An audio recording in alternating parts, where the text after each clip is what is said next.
shaqaalahan waxaa loo yaqaanaa kuwo xasarad badan, waxaa loo yaqaanaa inay halkan rabshada ka dhacaan, waxaa loo yaqaanaa in la isqabqabsado. wallaahi waxaan qirayaa inay dad goba yihiin. shaqaalahani waa gob.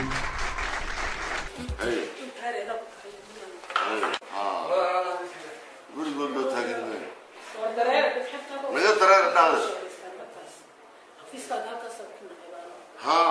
askari baa jooga mana celinay.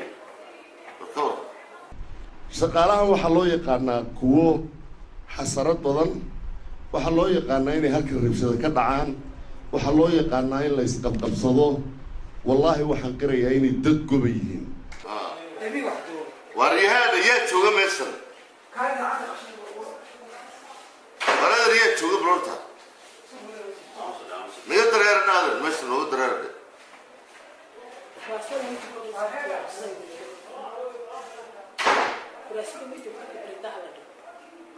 والله أنا لو تاجر